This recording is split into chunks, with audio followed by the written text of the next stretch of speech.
Goeienaand geliefdes, hoe geseënd is ons nie om weer iets uit God se woord uit te kan leer vanaand nie.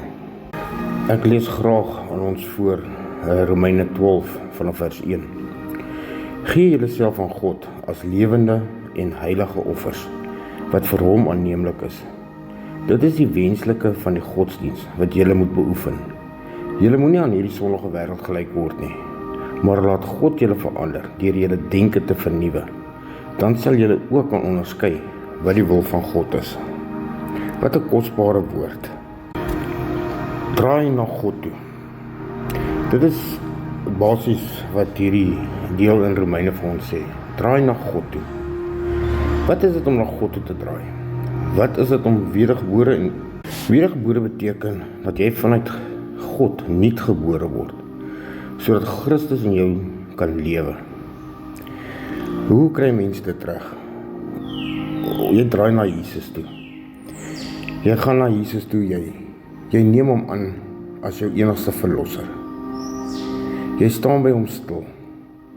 Jy pleit by hom om genade en jy vra vir hom om al jou sondes weg te vat. Jy bekeer jou.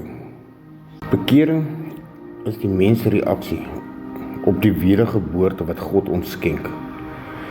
Bekering is vertaal van die Griekse woord metanoia, wat verander jou denke beteken. Dit sluit ook 'n belydenis van jou sondes, en dat jy besef wat jou sondes was, en dat jy regtig berou toon oor jou sondes. 'n Engelse Bybel vertaal byvoorbeeld bekering met repentance, die Engelse woord vir berou. Geliefdes, julle sien, die bekering wat Jesus van ons verlang, vereis derhalwe 'n algehele verandering van ons denke, ons gesindheid teenoor God, jouself en jou medemens. Met ander woorde, jy draai dus jou lewe na God. Beoordeel jou eie sondige lewe in die lig van God se eise. Besef dat jy heeltemal tekort skiet en buig dan in 'n diep berou oor jou sondes voor ons almagtige God neer. Wanneer ons dus deur die genade van God berou oor ons sondes beleef en daar 'n lewensomkeer na God in ons gemoed plaasvind, word Christus in ons gebore. Dan begin ons Paulus se woorde wat in Galasiërs 2 vanaf vers 19 tot 20 verstaan. Maar wat my betref, deur die wet is ek vir die wet dood, sodat ek vir God kan lewe. Ek is saam met Christus gekruisig, en nou is dit nie meer ek wat lewe nie, maar Christus wat in my lewe. Julle sien geliefdes, bekering is die enigste manier hoe ons 'n grondslag kan lê om nader aan Jesus te lewe, om meer soos Jesus te kan lewe. Sonder bekering, sonder wedergeboortenis, kan ons nie in Jesus se koninkryk ingaan nie. Ons kan nie in Vader se koninkryk ingaan nie, die beloofde land wat vir ons beloof is nie. Ons moet ons rein maak, ons moet afstand doen van dit wat verkeerd is, en ons moet absoluut ons oë op Jesus rig, op wat hy op die kruis gedoen het, wat hy daar vir ons gedoen het daardie dag. Jy gaan baie by my gedagtes op hoe Here Jesus daardie dag, daardie nag voor sy kruisiging, toe hy in gebed voor Vader gaan vra het, Vader, as dit u wil is, laat hierdie beker by my verby. Maar weet julle, Jesus het bloed gesweet, maar hy tog dit volëinde. Hy het aan daardie kruis gaan sterf, met al die vrees, al die benoudheid wat hy gehad het, maar hy het dit volbring. Hy het vir ons regtig die pad oopgemaak na die ewige lewe, na verlossing. En al wat hy vra is, draai na my toe. Maak klaar met julle sondige lewe. Maak klaar met wat agter julle is. Weet jy, vir my en vir jou is dit nooit te laat om tot bekering te kom, tot besinning te kom, om vir ons Here Jesus te sê jammer. Here Jesus, hier is ons. Ons is jammer. Lei u ons. Gee vir ons die vrug van die Gees. Vul ons met die Heilige Gees, sodat ons op hierdie aarde kan vrug dra en regtig vir u kan vrug wees. Ek weet, Jesus het ook gesê In hierdie wêreld sal ons dit nie maklik vind nie. Ek glo ook dit is nie maklik om Jesus se pad te volg nie, om altyd getrou te bly, om meer en meer soos hy te wil wees nie. Maar ek is ook seker dat die vertrooster, die Heilige Gees wat hy gestuur het, om ons te kom bemoedig, om ons moed in te praat, om vir ons die pad te wys waar ons moet stap, ons nooit alleen sal laat nie. Dat hy wel vir ons die krag sal gee om deur elke beproewing te kom. Hy is so goed ons getrou, hy sal ons nie in 'n beproewing instuur wat ons self nie kan deurstaan nie. Om 'n kind van God te wees, maak ons nie vry van die teëspoed wat hierdie wêreld ons nog bied nie.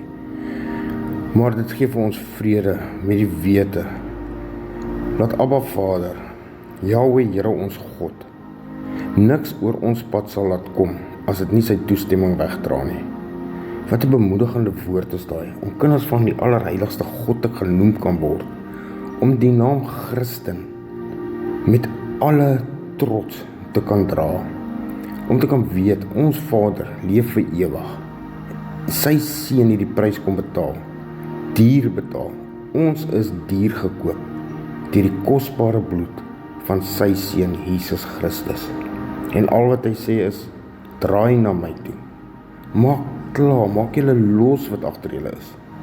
Leef in my woord, lees my woord, bid, en ek sal julle antwoord. Ek sal julle nie verlaat nie, ek sal julle nie in die steek laat nie.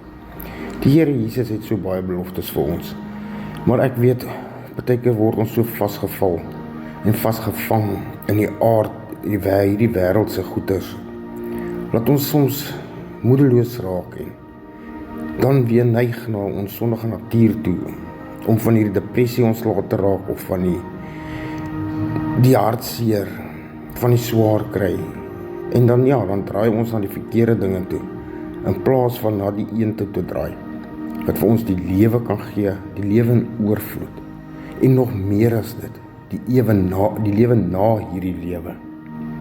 Ons kan dan ook amper soos Paulus sê, ons strek ons uit om die wenpaal te behaal, om ons kroon in die hemel te gaan kry, wat vir ons elkeen wag. Ons kry nuwe klere, ons kry 'n nuwe liggaam, wat vir ewig sal bly bestaan.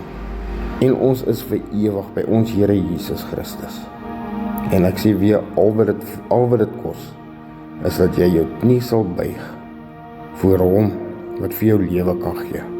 En nie jou knie buig voor dit wat net vir kort tydjie daar is nie. Want dan is jou probleem weer môre daar, en dan 10 teen 1 nog meer en erger. Maar die een wat jou waarlik kan vrymaak, Jesus Christus, hy is die enigste weg, die enigste waarheid na God toe, Abba Vader, wat vir ons wag met oop arms en vir ons gaan sê, my kind, wel gedaan, my goeie en getroue slaaf. Is dit nie die woorde waarna ons elkeen smag om te hoor nie? Laat ons Here vir ons dit sê, die dag wanneer ons by ons ewige huis, ewige plekkie gaan aankom, om hom tegemoet te gaan. Of sal jy eerder wil hoor, gaan weg van my af, ek het jou glad nie geken nie. Ek dink daardie woorde sal die hardste woorde nog ooit in jou lewe wees. Want dan gaan jy verseker nooit weer die lig kan sien nie. Maar terwyl die lig nog hier is, terwyl ons die lig nog kan vind, laat ons na hom toe gaan. Laat ons hom aanbid, om vergifnis vra. Hy sal ons altyd deurhelp. Hy beloof, hy sal ons nie verlaat nie, en hy sal ons nie alleen laat nie. Hy sal altyd daar wees vir ons. Maak nie saak wat nie. Ons Here Jesus lewe, en hy kom terug, om ons weer te kom haal. O Here my God, Abba Vader, baie dankie vir hierdie woorde wat ons nou weer kan kom hoor het. Laat dit nog nie vir ons te laat is nie. Laat ons nog altyd na U toe kan draai. Laat ons klaar maak met die lewe wat agter ons is, met die lewe van die duisternis. Na U toe kan draai, en dat U altyd daar is vir ons, dat U ons sal optel, ons afstof, en ons in ons ereplekke herstel. Here, laat ons oë op U sal hou. Vul ons so met U Heilige Gees, dat ons nie weer sal afdwaal nie, maar laat ons vir U ligdraers in hierdie wêreld sal wees. Vader, dankie dat ons na U toe kan kom. Dankie dat U nog te vinde is. Dankie dat ons nog kan bely en te kan vra, Abba Vader, vergewe ons asseblief, ons menigvuldige sondes. En dankie dat U ons die krag gee om te breek van dit wat agter ons is en ons oë vasgenaal op Jesus te hou. Ek loof en ek prys en ek dank U daarvoor, my God, in die grootste naam wat ek ken. Dis Yeshua Mashiach. En ek dank U daarvoor, Vader. Amen. Geliefdes, mag julle 'n wonderlike week verder hê. Shalom.